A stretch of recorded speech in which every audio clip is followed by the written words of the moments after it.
All right, I'm out here at our worm tower and I found myself with extra food in the freezer, so I decided what better place to put them than in a worm tower. I do believe this worm tower has a little bit of room left in it. The leaves that we added to it recently have compressed down, so there's some room for some extra material. So I'm one-handing it here, so my apologies for the shaky camera. We obviously put a dandelion in there recently. Let's just check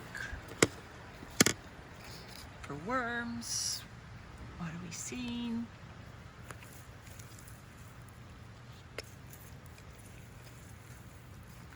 Material's nice and moist.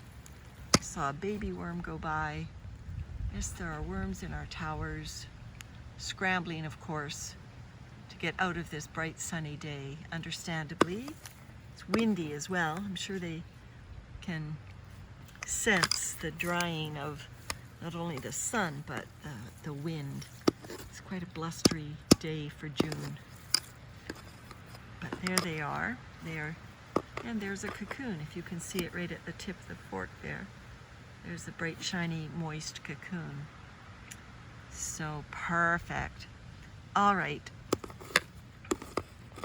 So I see I've got some fast food napkins in there already for carbon. And worms scurrying, that's fine. Everything looking good. All right, so no worms on the fork. I'll just pull back a little bit. And what I'm feeding for food is food I took out of the freezer yesterday, so it's pretty, and kept it in the house, so it's already pretty high. I've also got some of my dried shredded leaves as carbon, so I'm going to put those in. There we go. Some nice dry shredded leaves. Yeah, I think that'll be good. And then I've got this food that's got some liquid left in it. So remember, these buckets have holes on the bottom, so any excess moisture is going to go right through. But these are food scraps from our kitchen, and the worms can now come up and feed. And the nice thing about these garden towers is you can feed on the surface like this and let the critters that come along to help, let them help. If this was in your kitchen, you would have fungus gnat infestations and everything if you don't cover the food.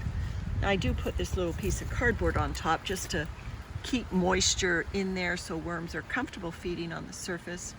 But honestly, you know, if fungus gnats come in here and lay their larvae, there are holes on the side right there that the adults will fly out, and I'm okay with that. So here we are, how to feed a garden tower, how to use up excess food scraps using your garden tower. And as long as you kind of keep the browns and the greens going in together, I think these systems will work just fine, and they certainly are sinking down in volume, which indicates they are working well. All right, take care, everyone.